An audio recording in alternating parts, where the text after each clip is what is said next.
Chloe took the babysitting job at the Briarwood Hotel because it seemed easy. One child, one room, one quiet night, in a place that smelled like new paint over old secrets. Room 12 waited for her at the end of a long hallway, lights flickering as though the walls still remembered when the building was abandoned. By 9, little Lily was already asleep. Chloe settled on the couch, scrolling through her phone, listening to the hum of the air conditioner. Then she heard it. Soft giggles, coming from the bathroom. She called the child's name, but the room stayed still. The bathroom was empty. No water, no movement, nothing but the echo of sound that shouldn't have been there. When she returned to the couch, her breath caught.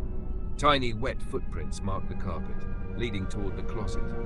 Chloe forced out a gentle question, opened the closet door and found nothing. Just the thick, hungry dark. Giggles again. Behind her. She turned sharply. Lily stood in the corner, drenched, water dripping off her nightgown. Hair slicked to her face like someone had pressed it there with cold hands. Chloe whispered that she must have taken a bath. Lily shook her head slowly. She was not wet until something touched her. Something in the tub. A cold gust crawled across the room, carrying the sting of old water. Chloe's heartbeat stuttered. She stepped into the bathroom. The light flickered on. The tub was full. She had not filled it. Beneath the surface, a pale face stared up at her, eyes wide. Lips parted just enough to drink in the air she no longer had.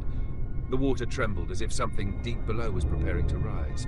Chloe ran, grabbed Lily, threw open the door and froze.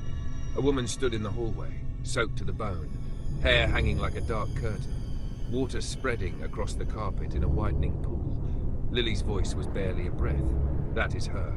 The drowned woman lifted one arm, skin grey, fingers swollen. She pointed at Chloe with a hand that had spent far too long underwater. Bring her back to the water. The lights flickered. The woman stepped closer. The hall filled with the sound of dripping, steady, patient, inevitable. And room 12 waited open behind them, as if the tub had never been full, but was ready to be.